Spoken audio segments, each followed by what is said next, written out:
Hello everyone, very good morning. I hope you are fine. आपके अपने YouTube channel expert classes by Manju ma'am में स्वागत है, अभिनंदन है। स्टूडेंट, आज मैं आप लोगों के लिए BA, BSc, BCom, BBA first semester co-curricular, ठीक है स्टूडेंट, इसकी बात में हम कर रहे हैं। BA, BSc, BCom, BBA first semester co-curricular, ये आप लोगों का जो है प्रीवियस ईयर पेपर हम सॉल्व कराएं, जो कि एक मॉडल पेपर के रूप में है। तो देखिए, मॉडल पेपर 2024-25 है। पेपर का नाम क्या है स्टूडेंट? तो प्राथमिक चिकित्सा एवं स्वास्थ्य, जिसको हम इंग्लिश में क्या बोलते हैं? फर्स्ट एड एंड हेल्थ बोलते हैं, ठीक है। इंग्लिश में हम इसको क्या बोलते हैं? फर्स्ट एड एंड हेल्थ बोलते हैं। और आप लोगों को करिकुलर का पेपर करने के लिए टाइमिंग कितना मिलेगा? तो 1.5 घंटे का मिलेगा। और ये पेपर कितने नंबर का होता है? तो 100 नंबर का होता है। और क्वेश्चन कितने आते हैं स्टूडेंट? तो 50 क्वेश्चन आएंगे। एक क्वेश्चन आप लोगों का 2 नंबर का होता है, ठीक है। तो ये टोटल मार्क्स इतने हैं, 100 नंबर के ये क्वेश्चन आप लोगों को होंगे। और समय कितना दिया जाएगा? तो 1-1.5 घंटा दिया जाएगा। यह आप लोगों का को करिकुलर का समय 1.5 घंटे का है। और अदर सब्जेक्ट, जैसे जो आप लोगों ने मेजर सब्जेक्ट लिया होगा स्टूडेंट, जैसे मान लीजिए किसी का हिंदी होगा, किसी का इतिहास होगा, होम साइंस होगा, भूगोल होगा, तो उसमें जो है मतलब पेपर करने का अवधि जो है आप लोगों का 2 घंटे है, ठीक है। लेकिन को करिकुलर के जो है समय अवधि क्या है? आप लोगों का 1.5 घंटे का है, ठीक है। तो आइए हम बिना समय गंवाए स्टार्ट करते हैं। आप लोगों का पहला क्वेश्चन देखिए यहाँ पे क्या है। फर्स्ट क्वेश्चन है आप लोगों का कि डेंगू रोग का कारण है, यानी डेंगू रोग जो होता है वो किन कारणों से होता है? तो पहला ऑप्शन क्या है? मच्छर का काटना। दूसरा ऑप्शन है जमा हुआ पानी। तीसरा ऑप्शन है गंदगी। चौथा ऑप्शन है उपरोक्त सभी स्टूडेंट। यहाँ पे याद रखिएगा कि इस प्रश्न का आंसर क्या हो जाएगा? आपका मच्छर का काटना। मच्छर के काटने से ही क्या होता है? डेंगू रोग जो है होता है, जो मुख्य आंसर है। जैसे मतलब फर्स्ट प्रायोरिटी हम किसको देंगे? तो इसी को देंगे, ठीक है। अगले प्रश्न की ओर चलते स्टूडेंट। अगला प्रश्न हमारा क्या कह रहा है? इंसुलिन बनता है, तो इंसुलिन कहाँ पर बनता है? पहला ऑप्शन है पित्ताशय, दूसरा ऑप्शन अग्नाशय, तीसरा ऑप्शन है यकृत, चौथा ऑप्शन है आपका बड़ी आंत, ठीक है स्टूडेंट। याद रखिएगा कि जो इंसुलिन है वो कहाँ पर बनता है? तो याद रखिएगा कि अग्नाशय यानी पेनक्रियाज में बनता है। कहाँ पर बनता है स्टूडेंट? अग्नाशय यानी पेनक्रियाज। जिसका आंसर आपका क्या हो जाएगा? आपका अग्नाशय, जिसको हम इंग्लिश में क्या बोलते हैं? पेनक्रियाज बोलते हैं, ठीक है। इंग्लिश में इसको क्या बोलते हैं? पेनक्रियाज बोलते हैं। आप लोग इसको याद रखिएगा, ठीक है। अगले प्रश्न की ओर बढ़ते स्टूडेंट। अगला प्रश्न हमारा क्या करा? किस अंग का पाचन क्रिया में योगदान नहीं है, ठीक है। यानी कौन सा ऐसा अंग है जिसका हमारे शरीर में डाइजेशन में योगदान नहीं है? तो पहला ऑप्शन क्या है? यकृत, दूसरा ऑप्शन अमाशय, तीसरा ऑप्शन है किडनी, चौथा ऑप्शन है ग्रसिका। तो हम क्या बताएंगे स्टूडेंट? इस प्रश्न का आंसर क्या हो जाएगा? आपका किडनी जो है वो उसका क्या है? पाचन क्रिया में जो है कोई रोल नहीं होता है। लीवर का है, ठीक है, स्टमक भी है और ग्रसिका का भी होता है, लेकिन किडनी का नहीं होता है। अगले प्रश्न की ओर चलते स्टूडेंट। अगला प्रश्न हमारा क्या कह रहा है? डेंगू में रक्त कोशिकाएं कम होती हैं, मतलब डेंगू, जब किसी भी व्यक्ति को जब डेंगू हो जाता है तो उसमें रक्त का कौन सी कोशिका जो होती है, कौन सी जो सेल्स होती है वो कम होती है? पहला, ठीक है, डेंगू में रक्त कोशिका कम होती है। देखिए आप ऑप्शन स्टूडेंट गलत दे दिया है, ठीक है। यहाँ पर क्या हो जाएगा? यहाँ पर जो है आप लोगों का आंसर, यहाँ पर आप याद रखिएगा कि क्या होता है? प्लेटलेट्स जो होता है स्टूडेंट वही कम होता है, ठीक है। प्लेटलेट्स इसका आंसर हो जाएगा। ये थोड़ा सा ऑप्शन यहाँ पर मिसिंग आ गया है, ठीक है। तो डेंगू में कौन सी जो घट जाती है? सभी लोग बोलते हैं ना, अरे उनका प्लेटलेट घट गया, तो ये क्या है? आपका प्लेटलेट होगा, ठीक है। अगले प्रश्न की ओर चलते स्टूडेंट। अगला प्रश्न हमारा क्या कर? देखिए इस प्रश्न का ऑप्शन जो उस प्रश्न में था, ठीक है। देखिए यहाँ पे क्या है? स्टार्च, विटामिन, ये सब इस प्रश्न का ऑप्शन है। देखिए यहाँ पे क्या है? पांचवा प्रश्न क्या है? आंतों के स्वास्थ्य को इसमें से कौन बनाए रखता है, यानी आंत को जैसे स्वस्थ बनाने के लिए कौन है इसमें से? तो पहला ऑप्शन क्या है? आपका स्टार्च है, विटामिन है, फाइबर है। तो याद रखिएगा कि आंतों के मतलब हेल्थ के लिए कौन जरूरी होता है आपका? तो फाइबर जरूरी होता है स्टूडेंट, ठीक है। अगले प्रश्न की ओर बढ़ते हैं स्टूडेंट। अगला प्रश्न हमारा क्या कर रहा है? पित्त बनता है। पित्त मतलब इंग्लिश में इसको क्या बोलते हैं? हम बाइल बोलते हैं स्टूडेंट, ठीक है। पित्त बनता है, कहाँ पे बनता है? तो बड़ी आंत में, पेट में, यकृत में, उपरोक्त सभी स्टूडेंट याद रखिएगा। इसका आंसर क्या हो जाएगा? आपका पित्त जो है आपका यकृत में बनता है। किस में बनता है स्टूडेंट? यकृत में जो है बाइल जूस बनता है, ठीक है, जो कि क्या होता है? डाइजेशन में सहायक होता है, ठीक है। और याद रखिएगा यहाँ पे एक प्रश्न और आप याद रखिएगा कि इसी क्वेश्चन किस तरह से पूछ सकता है कि जो पित्त है वो कहाँ पर संग्रहित होता है या संग्रह इसका कहाँ होता है। तो इसका आंसर क्या हो जाएगा, संग्रह जो है वो पित्ताशय में होता है, यानी गॉल ब्लैडर में होता है। ठीक है, पित्ताशय में क्या है, ये जो है पित्त या बाइल जूस जो होता है उसका संग्रह होता है। और बनता कहाँ है वो, तो लीवर में बनता है, लीवर में, जिसको हम हिंदी में क्या बोलते हैं, यकृत बोलते हैं। ठीक है, अगले प्रश्न की ओर बढ़ते हैं स्टूडेंट। अगला प्रश्न हमारा क्या कह रहा है, अतिसार का कारण है, यानी किन कारणों से जो है अतिसार होता है। पहला ऑप्शन क्या है आपका, दूषित पानी, दूसरा ऑप्शन है दूषित भोजन, तीसरा ऑप्शन है हाथ नहीं धोना, चौथा ऑप्शन है उपरोक्त सभी। तो हम क्या बताएंगे स्टूडेंट कि उपरोक्त सभी जो है इसका राइट ऑप्शन हो जाएगा। दूषित पानी से भी क्या होता है, अतिसार हो सकता है, दूषित भोजन से भी हो सकता है, और हाथ बिना धोए हम अगर भोजन ग्रहण करते हैं तो उससे भी क्या हो सकता है, अतिसार हो सकता है। अगले प्रश्न की ओर चलते हैं स्टूडेंट। अगला प्रश्न हमारा क्या कह रहा है, खाद्य विषाक्तता के लक्षण है। खाद्य विषाक्तता मतलब जहर, खाद्य जो होता है, जो भोजन सामग्री जो होती है उसमें जहर आने के क्या क्या लक्षण होते हैं, या वो भोजन कैसे जहरीला हो सकता है, यही पूछ रहा है स्टूडेंट। तो पहला ऑप्शन क्या है आपका, उल्टी होना। ठीक है, दूसरा ऑप्शन है दस्त होना, तीसरा ऑप्शन है सर दर्द होना, और चौथा ऑप्शन है उपरोक्त सभी स्टूडेंट। यहाँ पे क्या हो जाएगा आपका उपरोक्त सभी। अगर किसी को भी फूड पॉइजनिंग, खाद्य विषाक्तता को हम इंग्लिश में क्या बोलते हैं स्टूडेंट, तो याद रखिएगा कि इंग्लिश में हम इसको फूड पॉइजनिंग बोलते हैं। ठीक है, कि बहुत आप सुनते होंगे ना कि उनको क्या हो गया, फूड पॉइजनिंग हो गया। तो फूड पॉइजनिंग कैसे होता है, तो जो है बासी भोजन खाने से, या कभी कभी क्या होता है दूध फट जाता है। तो बहुत से गांव के लोग जो होते हैं, दूध का फटना का मतलब वो क्या समझते हैं कि दही जम गया, यानी दूध जैसे थक्का की तरह जम गया, बिना दही के जोरन डाले हुए वो थक्का का रूप ले लेता है, तो उसी को हम क्या बोलते हैं, दूध फट गया। तो वो क्या सोचते हैं गाँव में कि मतलब यार ये तो दही जम गया, फिर क्या करते उसको खा लेते हैं। तो उससे भी क्या होता है, उनको फूड पॉइजनिंग की जो है शिकायत हो जाती है। फूड पॉइजनिंग इतना जो खतरनाक होता है स्टूडेंट कि इसमें रोगी के या उस व्यक्ति की जान जा सकती है। ठीक है, अगला प्रश्न हमारा क्या है, चक्कर आने के कारण नहीं है, यानी किन कारणों से चक्कर नहीं आता है। क्वेश्चन आपका पूछ रहा है मधुमेह में, एनीमिया में, निम्न रक्तचाप और जोड़ों के दर्द में। तो याद रखिएगा कि चक्कर आने का कारण नहीं है, तो इसका आंसर क्या हो जाएगा आपका फोर्थ ऑप्शन यहाँ पे सही हो जाएगा कि जोड़ों में दर्द होने से क्या है, चक्कर नहीं आता, लेकिन एनीमिया में आता है, निम्न रक्तचाप में आता है। निम्न रक्तचाप का मतलब क्या हुआ कि लो ब्लड प्रेशर। ठीक है, लो बीपी जब होता है तो उसमें क्या है, चक्कर आता है। मधुमेह में भी चक्कर आता है, यानी डायबिटीज वाले व्यक्ति को भी क्या है, चक्कर आता है। ठीक है, अगले प्रश्न की ओर बढ़ते हैं स्टूडेंट। अगला प्रश्न हमारा क्या कर रहा है, वयस्क मानव के शरीर में कुल हड्डियां होती हैं, कितनी होती हैं स्टूडेंट, तो याद रखिएगा कि इसका राइट आंसर क्या हो जाएगा, वयस्क मानव के हड्डी शरीर में कुल कितनी हड्डियां होती हैं, तो 206 हड्डियां होती हैं। ठीक है, अगले प्रश्न की ओर बढ़ते हैं स्टूडेंट। अगला प्रश्न हमारा क्या कह रहा है, मानव शरीर की सबसे बड़ी व छोटी हड्डी होती है। ठीक है, मानव शरीर की क्या है, सबसे बड़ी पूछा है, और फिर क्या पूछ रहा है, सबसे छोटी हड्डी क्या होती है।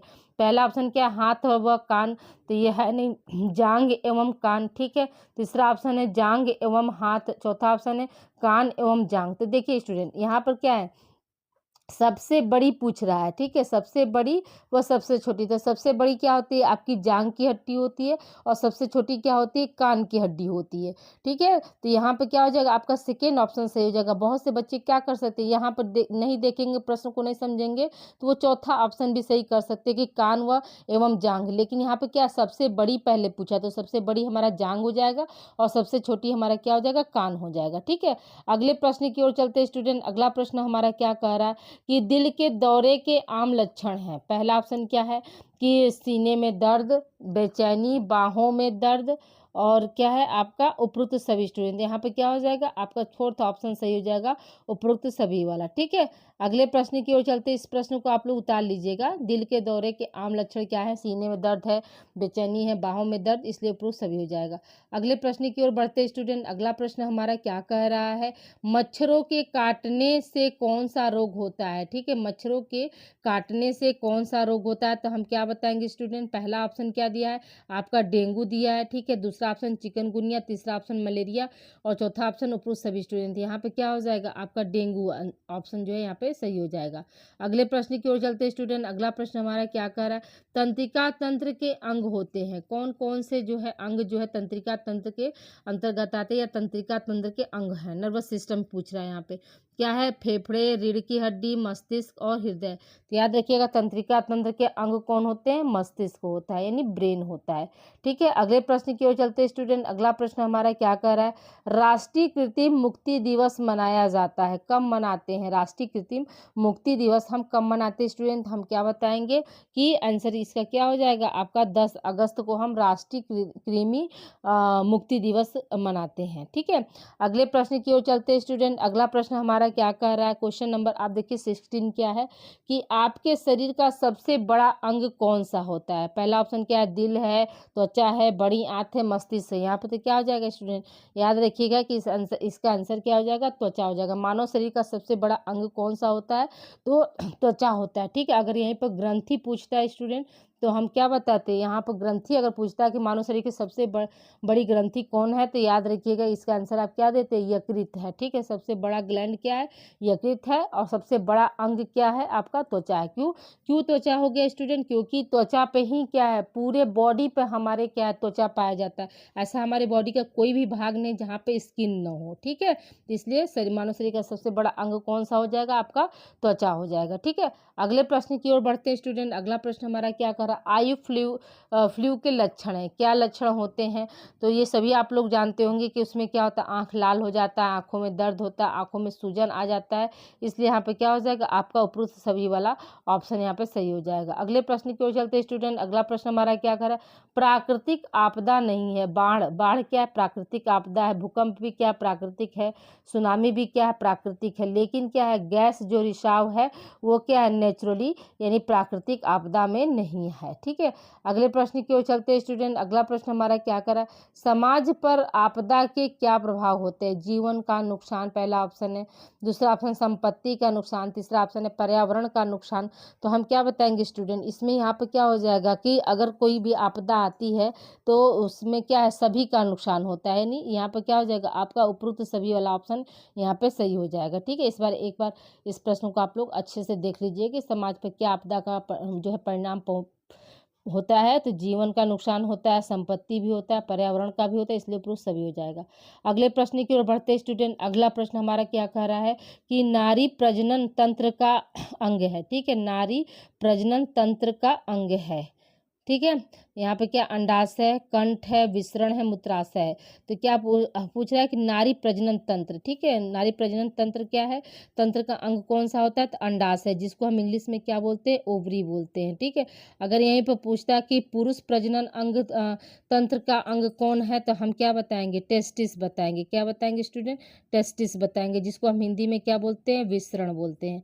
ठीक है, प्रजनन अंग फीमेल का प्रजनन अंग ओवरी, जिसको हम हिंदी में क्या बोलते हैं, अंडाशय बोलते हैं। और मेल यानी पुरुष का प्रजनन तंत्र अंग कौन हो जाएगा, टेस्टिस हो जाएगा। ठीक है, अगले प्रश्न की ओर बढ़ते स्टूडेंट। अगला प्रश्न हमारा क्या कह रहा है, स्तन से निकला गाढ़ा पीला दूध क्या कहलाता है।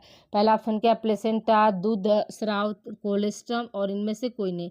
तो हम यहाँ पर क्या करेंगे, यहाँ पर जो है आपका पहला जो है स्तन से निकला गाढ़ा पीला रंग का जो दूध होता है उसको हम क्या बोलते हैं, कोलेस्ट्रम बोलते हैं स्टूडेंट। ठीक है, उसको हम क्या बोलते हैं, कोलेस्ट्रम बोलते हैं। अगले प्रश्न की ओर बढ़ते स्टूडेंट। अगला प्रश्न हमारा क्या करा, गर्भावस्था का प्राथमिक लक्षण क्या है। पहला ऑप्शन क्या है, मासिक धर्म बंद होना, दूसरा ऑप्शन है उल्टी होना, तीसरा ऑप्शन है वजन बढ़ना, चौथा ऑप्शन है पैर में सूजन। तो हम यहाँ पे क्या बताएंगे स्टूडेंट, गर्भावस्था का प्राथमिक लक्षण क्या होता है, मासिक धर्म का बंद होना, यानी एमसी या पीरियड जो है नहीं आता है, प्रेगनेंसी का पहला लक्षण। जैसे ही बेबी कंसीव होगा तो अगले महीने क्या है, उस लेडी को पीरियड नहीं आएगा, तो यही क्या माना जाता है, इसी को हम क्या बोलते हैं, प्राथमिक लक्षण के अंतर्गत लेते हैं। ठीक है, अगले प्रश्न की ओर चलते हैं स्टूडेंट। अगला प्रश्न हमारा क्या कह रहा है, देखिए क्वेश्चन नंबर आपका 23। जन्म के समय, ठीक है, जन्म के समय शिशु का औसत भार क्या होता है, 2.5 से 3 किलो। देखिए यहाँ पर इस तरह से आपके ऑप्शन में रहेगा। ठीक है, 2.5 से 3 kg। ठीक है, यहाँ पे क्या हो जाएगा, हम सभी लोग जानते हैं कि जन्म के समय नॉर्मल बेबी की वेट कितनी होती है, तो 2.5 से 3 kg होती है। ठीक है, अगले प्रश्न की ओर चलते हैं स्टूडेंट। अगला प्रश्न हमारा क्या कर रहा है, हड्डी का टूटना या मुड़ना कहलाता है, क्या कहलाता है, मोच है, अस्थि भंग है, जोड़ है, उपयुक्त सभी। यहाँ पे क्या हो जाएगा आपका अस्थि भंग कहलाएगा। ठीक है, अगले प्रश्न की ओर चलते हैं स्टूडेंट। अगला प्रश्न हमारा क्या कह रहा है कि रक्त समूह महत्वपूर्ण है, किसके लिए महत्वपूर्ण होता है रक्त समूह।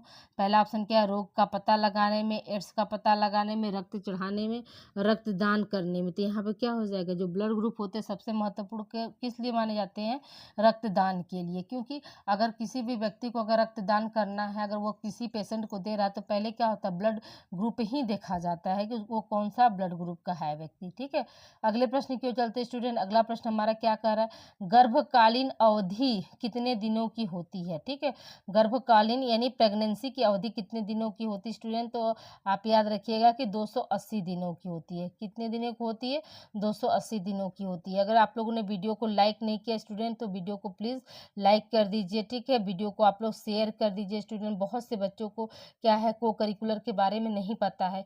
देखिए ये वीडियो जो है आप लोगों को इसलिए उपयोगी है स्टूडेंट कि बहुत से एनईपी, याद रखिएगा कि जो एनईपी 24 है, ठीक है 24 है, इसमें क्या है, को करिकुलर का जो कोर्स हो गया है वो दो पेपर में हो गया। जो तो एक पहला क्या है, फूड न्यूट्रिशन है यानी FN, food nutrition and hygiene, और दूसरा आपका क्या है, फर्स्ट एड एंड हेल्थ है। ठीक है, तो याद रखिएगा कि बहुत से कॉलेजेस में क्या है, मैंने फूड न्यूट्रिशन एंड हाइजीन चल रहा है, तो उसकी जो है यूट्यूब पर 86 या 87 क्लास अवेलेबल है। और आप लोगों का जो जिनके कॉलेज में फर्स्ट एड एंड हेल्थ चल रहा है, उनका जो यूट्यूब पर 80 के लगभग जो है क्लासेस है। क्लासेस ज़्यादा जो है टाइमिंग की नहीं है स्टूडेंट, बस 20 मिनट की टाइमिंग की जो है क्लासेस है। तो आप लोग प्लीज़ जो है जाकर चैनल के जरिए प्लेलिस्ट से अपनी तैयारी को आप लोग बेहतर कर सकते हैं। ठीक है, अगले प्रश्न की ओर बढ़ते हैं स्टूडेंट। अगला प्रश्न हमारा क्या करा, किस रसायन को हम हार्मोन का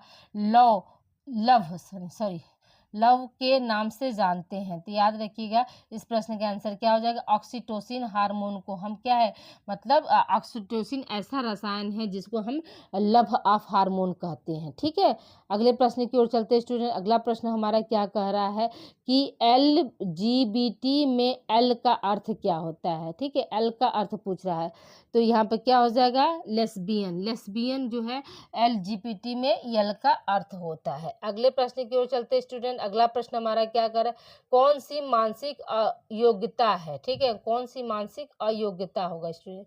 ठीक है, तो याद रखिएगा यहाँ पे क्या हो जाएगा आपका न्यूरोसिस जो है ये क्या है, मानसिक अयोग्यता है। ठीक है, अगले प्रश्न की ओर चलते हैं स्टूडेंट। अगला प्रश्न हमारा क्या कह रहा है, GAD का फुल फॉर्म क्या होता है। तो GAD का फुल फॉर्म होता है जनरलाइज एंजाइटी डिसऑर्डर। यहाँ पे क्या हो जाएगा आपका जो है फर्स्ट ऑप्शन सही हो जाएगा, जनरलाइज्ड एंजाइटी डिसऑर्डर। अगले प्रश्न की ओर चलते हैं स्टूडेंट। अगला प्रश्न हमारा क्या कह रहा है, प्रत्येक वर्ष का सितंबर का दूसरा शनिवार मनाया जाता है, किस रूप में मनाते हैं, तो विश्व प्राथमिक चिकित्सा दिवस, मानसिक स्वास्थ्य दिवस, सड़क सुरक्षा दिवस, मेडिकल केयर दिवस। तो हम लोग किस रूप में मनाते हैं स्टूडेंट, तो आप लोग को क्लास में भी हमने पढ़ाया है कि सितंबर का दूसरा शनिवार जो है विश्व प्राथमिक चिकित्सा दिवस के रूप में मनाया जाता है। अगले प्रश्न की ओर चलते हैं स्टूडेंट। अगला प्रश्न हमारा क्या कह रहा है, प्राथमिक उपचार किस स्थान पर किया जा सकता है, घर पर, सड़क पर, सार्वजनिक स्थान पर, वो सभी। तो याद रखिएगा कि यहाँ पर क्या हो जाएगा आपका इस प्रश्न का आंसर हो जाएगा उपरोक्त सभी वाला। ठीक है, अगले प्रश्न की ओर बढ़ते हैं स्टूडेंट। अगला प्रश्न हमारा क्या कह रहा है, एक मिनट रुकिए, वेट, प्राथमिक चिकित्सा के दायरे को संक्षेप में इस प्रकार वर्णित किया जा सकता है, कैसे, निदान, उपचार, निपटान, उपरोक्त सभी। तो यहाँ पे क्या हो जाएगा आपका स्टूडेंट आंसर उपरोक्त सभी हो जाएगा। प्राथमिक चिकित्सा के दायरे को हम संक्षिप्त में कैसे वर्णित कर सकते हैं, तो सभी प्रकार से कर सकते हैं। अगले प्रश्न की ओर चलते स्टूडेंट। अगला प्रश्न हमारा क्या कर रहा है, कोई हानिकारक केमिकल आँखों में गिर जाए तो कितने देर तक आँखों को साफ पानी से धोना चाहिए। तो याद रखिएगा इस प्रश्न का आंसर क्या हो जाएगा, 10 मिनट तक क्या करना चाहिए, आँखों को हमें धोना चाहिए अगर कोई केमिकल हमारे आँखों में पड़ जाता है तब।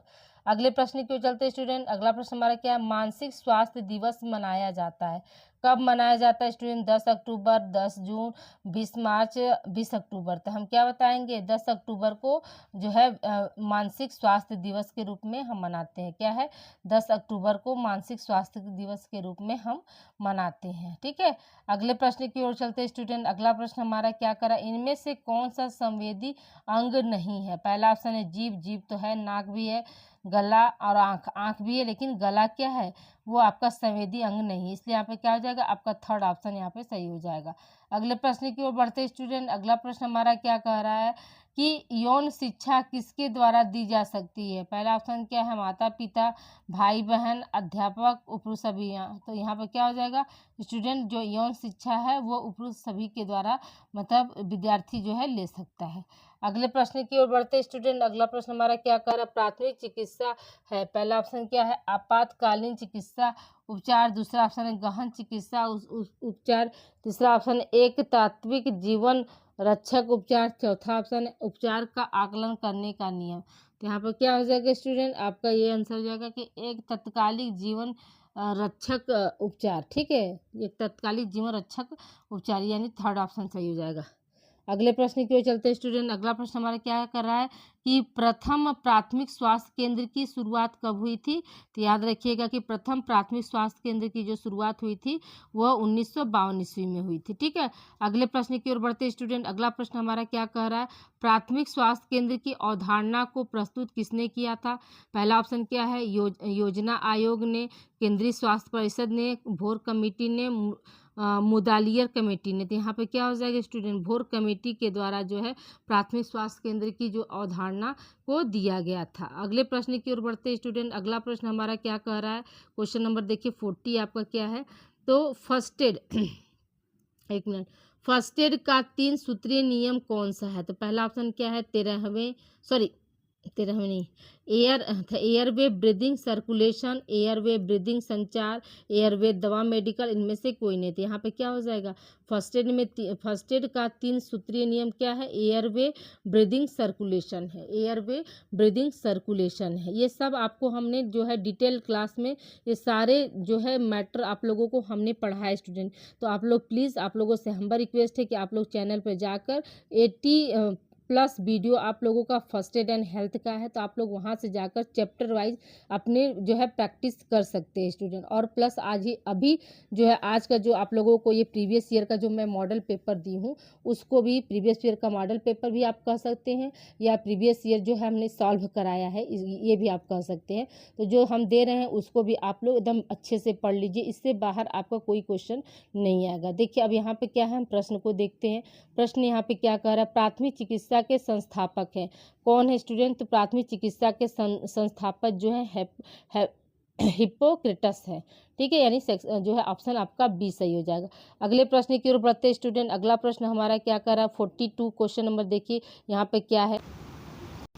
देखिए अगला प्रश्न हमारा क्या कर रहा है? प्राथमिक चिकित्सा का प्रथम कार्य क्या होता है? ठीक है, तो पहला ऑप्शन क्या है? परिवार को सूचना देना, खतरे को पहचानना, सीपीआर करना, रोगी को आराम देना। तो प्राथमिक चिकित्सा का प्रथम उद्देश्य क्या हो जाता है स्टूडेंट? प्रथम कार्य या प्रथम उद्देश्य क्या है? रोगी को आराम देना। ठीक है, अगले प्रश्न की ओर बढ़ते स्टूडेंट। अगला प्रश्न हमारा क्या कह रहा है? प्राथमिक चिकित्सा का दायित्व पूर्ण हो जाता है कब? यहाँ पर प्राथमिक चिकित्सा नहीं होगा इसमें, प्राथमिक चिकित्सक होगा। ठीक है, इसको थोड़ा सा आप लोग बना लीजिएगा। प्राथमिक चिकित्सक का उत्तरदायित्व कब पूरा होता है? तो पहला ऑप्शन क्या दिया? घर के लोग जब आ जाते हैं तब, दूसरा है व्यक्ति होश में आ जाता है, तीसरा ऑप्शन है कुशल चिकित्सक मामला संभाल लेता है, या पुलिस आ जाती है। तो यहाँ पर क्या हो जाएगा? आपका थर्ड ऑप्शन सही हो जाएगा। जो प्राथमिक चिकित्सा या प्राथमिक चिकित्सक का उत्तरदायित्व कब खत्म होता है, उत्तरदायित्व जो है कब खत्म होगा या कब पूरा होता है? जब कुशल चिकित्सक जो है मामला जो है संभाल लेता है तब। ठीक है, अगले प्रश्न की ओर चलते स्टूडेंट। अगला प्रश्न हमारा क्या कह रहा है? प्राथमिक चिकित्सा का उद्देश्य है। पहला ऑप्शन क्या? अस्थायी चिकित्सा, दूसरा ऑप्शन है जीवन रक्षा करना, तीसरा ऑप्शन है तुरंत सहायता देना, चौथा ऑप्शन है उपरोक्त सभी। तो हम यहाँ पे क्या बताएंगे स्टूडेंट? यहाँ पर आपका जो है जीवन रक्षा करना। ठीक है, प्राथमिक चिकित्सा का मुख्य उद्देश्य या परम उद्देश्य क्या हो जाएगा? जीवन रक्षा करना। अगले प्रश्न की ओर चलते स्टूडेंट। अगला प्रश्न हमारा क्या कह रहा है?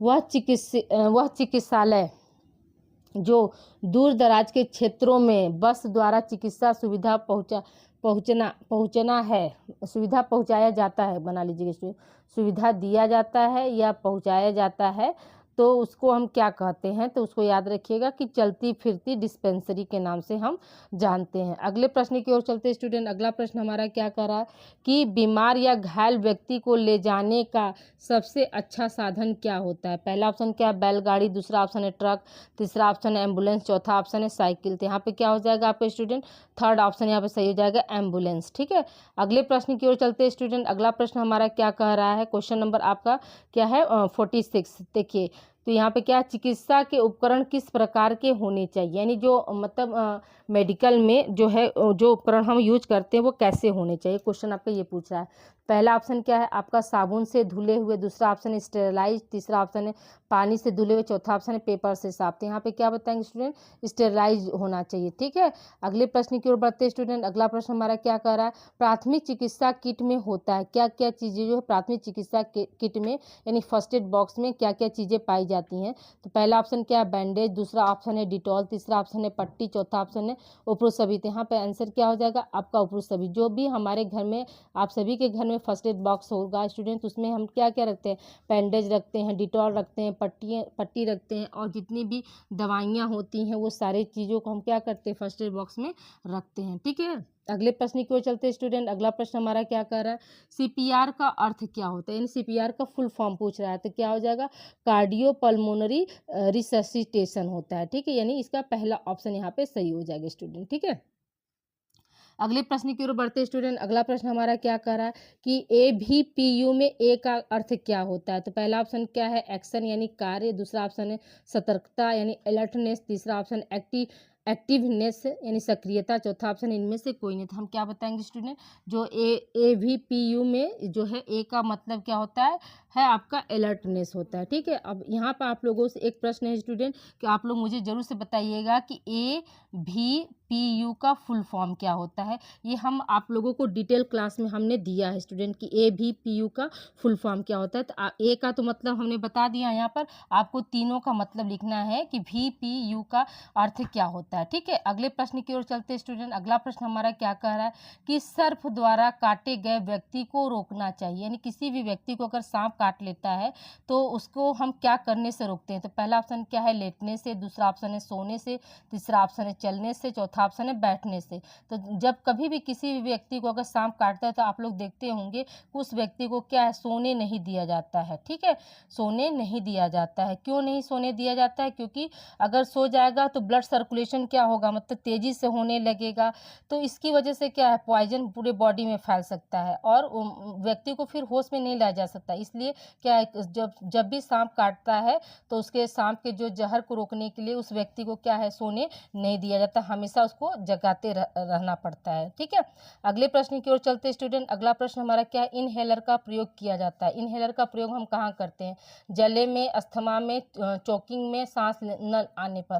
तो याद रखिएगा इनहेलर का जो प्रयोग है वो कहाँ पर करते हैं स्टूडेंट, अस्थमा में करते हैं। ठीक है, अगले प्रश्न की ओर चलते स्टूडेंट। अगला प्रश्न हमारा क्या कह रहा है, कार्बन मोनोऑक्साइड एक गैस है, कैसी गैस है स्टूडेंट, बेरंग गैस है या विषैली है या स्वादहीन है या उपरोक्त सभी है। तो यहाँ पे क्या हो जाएगा आपका सेकेंड ऑप्शन सही हो जाएगा कि जो कार्बन मोनोऑक्साइड वो कैसी गैस है, तो एक विषैली गैस है। ठीक है, अगले प्रश्न की ओर चलते स्टूडेंट। अगला प्रश्न हमारा क्या कह रहा है, चमकीली लाल रक्त कणिकाएं पाई जाती हैं, कहाँ पर जो है लाल रक्त कणिकाएं जो चमकीले रंग की होती हैं वो कहाँ पाई जाती है स्टूडेंट। तो पहला ऑप्शन क्या है आपके सिराएं यानी वेंस, दूसरा ऑप्शन है धमनी, तीसरा ऑप्शन है सिराएं, चौथा ऑप्शन है सभी। तो याद रखिएगा इस प्रश्न का आंसर क्या हो जाएगा आपका धमनी हो जाएगा।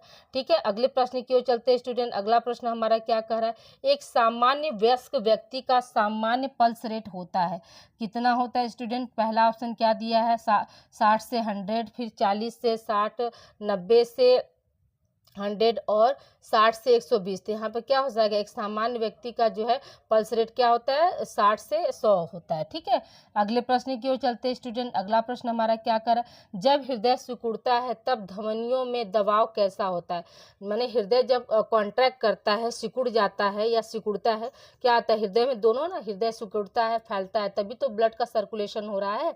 तो यहाँ पूछा कि सिकुड़ने पर क्या होता है, धमनियों पर क्या प्रभाव पड़ता है। तो पहला ऑप्शन क्या बढ़ता है, दूसरा ऑप्शन है कम होता है, तीसरा ऑप्शन सामान्य रहता है, चौथा ऑप्शन इनमें से कोई नहीं। तो हम क्या बताएंगे स्टूडेंट, इस प्रश्न का आंसर जो है वो क्या हो जाएगा आपका पहला ऑप्शन से हो जाएगा कि बढ़ता है। ठीक है, अगले प्रश्न की ओर चलते हैं स्टूडेंट। अगला प्रश्न हमारा क्या कर रहा है, WHO का फुल फॉर्म क्या होता है।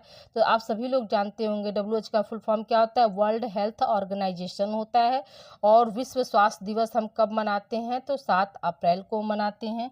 ठीक है, बीच बीच में जो क्वेश्चन बोलते जाते हैं उसको भी आप लोग जो है राइट डाउन किया करिए स्टूडेंट। ठीक है, अगले प्रश्न की ओर बढ़ते हैं स्टूडेंट। अगला प्रश्न हमारा क्या है, WBC का फुल फॉर्म क्या है। तो आप सभी लोग जानते होंगे WBC का फुल फॉर्म क्या होता है स्टूडेंट, तो व्हाइट ब्लड कार्ब सेल्स होता है। यही आपका सही है। देखिए बहुत से ऑप्शन में क्या होता है, व्हाइट ब्लड सेल्स होता है, ये आपका गलत है। WBC का फुल फॉर्म क्या होता है, व्हाइट ब्लड कार्ब सेल्स होता है, यानी पहला ऑप्शन सही हो जाएगा। अगले प्रश्न की ओर चलते हैं स्टूडेंट। अगला प्रश्न हमारा क्या कर रहा है, रक्त को जमाने में मदद करती है, यानी रक्त को क्लॉट करने में कौन मदद करता है। पहला ऑप्शन क्या है, प्लेटलेट, दूसरा ऑप्शन WBC, तीसरा ऑप्शन RBC, चौथा ऑप्शन है यह सभी। तो हम यहाँ पे क्या बताएंगे स्टूडेंट कि रक्त को जमाने में क्या है, प्लेटलेट्स जो है मदद करती है। प्लेटलेट्स के साथ साथ और कौन मदद करता है स्टूडेंट, तो जो आपका पिछले वीडियो में हमने एक क्वेश्चन किया था कि रक्त का थक्का जमाने में कौन सहायक होता है, तो विटामिन के। तो यहाँ पर क्या विटामिन के है। और प्रोटीन में कौन सा था स्टूडेंट, तो फाइब्रिन जो है प्रोटीन जो है सहायक होती है, यानी प्लेटलेट्स है, विटामिन के और फाइब्रिन प्रोटीन जो है कि ब्लड को क्लॉट करने में जो है मदद करती है। अगले प्रश्न की ओर बढ़ते स्टूडेंट। अगला प्रश्न हमारा क्या है, आंतों का स्वास्थ्य को इनमें से कौन बनाए रखता है। देखिए अभी ये क्वेश्चन गया है तो इसका आंसर आप लोगों का क्या हो जाएगा, फाइबर। ठीक है, अगले प्रश्न की ओर चलते स्टूडेंट। देखिए ये भी है कि किस अंग का पाचन क्रिया में योगदान नहीं है। तो इसको भी हम आपको बता दिए हैं कि जो आपका जो थर्ड ऑप्शन यानी किडनी होता है। ये सब क्वेश्चन क्या है आपका रिपीटेड हुआ है। ठीक है, यानी 2023 का क्वेश्चन जो है 2024 में भी पूछा गया। तो 23 और 24 का क्वेश्चन जो है 101% संभावना बनती है स्टूडेंट। ठीक है, 101% संभावना बन रही है कि ये क्वेश्चन आपके 2025 वाले एग्जाम में भी आएंगे। ठीक है, तो देखिए यहाँ पर क्या है, इंसुलिन के कम व अधिक बनने से बीमारी होती है। कौन सी बीमारी होती है, तो हृदयघात, मधुमेह, अस्थमा, इनमें से कोई नहीं। तो यहाँ पर क्या बताएंगे स्टूडेंट, आपका क्या आंसर हो जाएगा कि इंसुलिन का कम स्राव से या अधिक स्राव से कौन सी बीमारी होती है, तो मधुमेह होती है, जिसको हम क्या बोलते हैं, डायबिटीज बोलते हैं।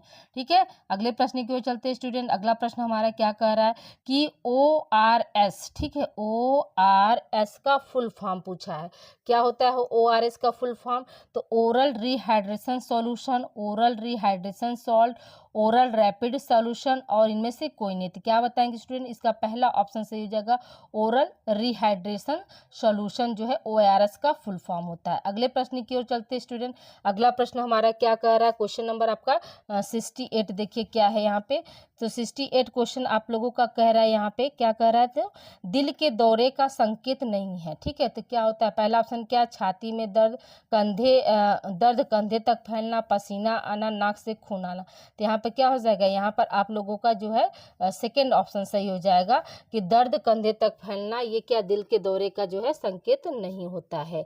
अगले प्रश्न की ओर चलते स्टूडेंट। अगला प्रश्न हमारा क्या कह रहा है कि एक मानव खोपड़ी में हड्डियां होती हैं, 22 हड्डियां, 20 है, 30 है, 28। देखिए ये 2024 में क्वेश्चन आया था स्टूडेंट, इसमें ऑप्शन आपका वहाँ पे गलत था, लेकिन इसका राइट आंसर क्या हो जाएगा कि जो मानव खोपड़ी में कितनी हड्डियां होती हैं, तो 22 हड्डियां होती हैं। ठीक है, और मान लीजिए अगर आपके ऑप्शन में कुछ नहीं दिया तो आप कोई भी ऑप्शन अगर लगाते हैं तो उसका आपको 2 नंबर पहले से मिल जाएगा। ठीक है, अगले प्रश्न की ओर चलते स्टूडेंट। अगला प्रश्न हमारा क्या कर रहा है, शरीर की सबसे लंबी हड्डी कौन सी होती है, जांग की हड्डी, खोपड़ी, पसलियां, या इनमें से कोई नहीं। तो हम क्या बताएंगे कि शरीर की सबसे लंबी हड्डी क्या होती है, जांग की हड्डी होती है। और शरीर की सबसे छोटी हड्डी क्या होती है, अगर यहीं पर क्या है आपको क्वेश्चन आ जाता है कि छोटी हड्डी। ठीक है, क्या पूछता है आपका, छोटी बोन्स या छोटी हड्डी कौन सी है, तो आप क्या बताते हैं, कान की हड्डी होती है। कान की सबसे छोटी हड्डी होती है, और सबसे बड़ी हड्डी क्या होती है, पैर की होती है। अगले प्रश्न की ओर बढ़ते हैं। अगले प्रश्न को देखिए स्टूडेंट। अगला प्रश्न है मानव शरीर की सबसे छोटी हड्डी। देखिए अब यहाँ पर आई गया, तो याद रखिएगा, अभी हमने आपको बताया यहाँ पे कान की हड्डी जो होती है मानव की सबसे छोटी हड्डी होती है। अगला प्रश्न हमारा क्या है, मच्छरों के काटने से कौन सा रोग होता है, तो डेंगू होता है, ये सभी लोग जानते हैं। अगला प्रश्न हमारा क्या है कि एक औरत का सामान्य हीमोग्लोबिन स्तर होता है। एक औरत का सामान्य हीमोग्लोबिन स्तर क्या होता है स्टूडेंट? याद रखिएगा कि 12 से लेकर 16 ग्राम प्रति डे लीटर होता है। यानी एक महिला में जो है ब्लड की मात्रा या हीमोग्लोबिन की मात्रा कितनी होती है? तो 12 से लेकर 16 ग्राम तक होती है। ठीक है, अगले प्रश्न की ओर बढ़ते हैं स्टूडेंट। अगला प्रश्न हमारा क्या है? आई फ्लू के लक्षण क्या होते हैं? तो ये अभी देखिए प्रश्न ये गया है। तो आई फ्लू के लक्षण क्या बताएं स्टूडेंट? आंखों का लाल होना, दर्द होना, सूजन होना। इसलिए यहाँ पे क्या हो जाएगा? आपका उपरोक्त सभी वाला जो है ऑप्शन यहाँ पे सही हो जाएगा। अगले प्रश्न की ओर चलते हैं स्टूडेंट। अगला प्रश्न हमारा क्या करा? इस सेशन का ये लास्ट क्वेश्चन है स्टूडेंट। ठीक है, 70 क्वेश्चन आपका ये टोटल है यहाँ पर। तो अभी क्या क्वेश्चन है कि पुरुष प्रजनन तंत्र का अंग कौन सा है? तो हमने आप लोग को बताया क्या? विसरण, जिसको हम इंग्लिश में क्या बोलते हैं? टेस्टिस बोलते हैं। और फीमेल अगर पूछेगा तो अभी बिता है, तो ये फीमेल का अंडाशय होता है।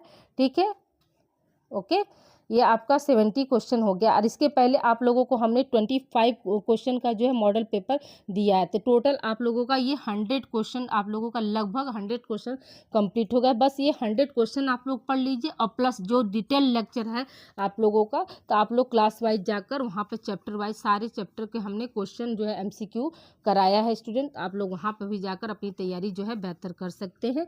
ओके स्टूडेंट, मिलते हैं हम अगली क्लास में। अगली क्लास जो है आप लोगों की अब मॉडल पेपर जो है फर्स्ट सेमेस्टर का मॉडल पेपर हम अब दिसंबर या जनवरी में एक और मॉडल पेपर एग्जाम के 2-3 दिन पहले आप लोगों को हम देंगे। तब तक आप लोग पूरी अपनी स्टडी जो है यहाँ पर जो 2 मॉडल पेपर दे दिया, और प्लस आप लोग को जो चैप्टर से हमने पढ़ाया है वो सारा आप लोग वहाँ से जो है कंप्लीट कर लेंगे। ओके, मिलते हैं हम अगली क्लास में। थैंक यू फॉर वॉचिंग, अपना ध्यान रखिएगा।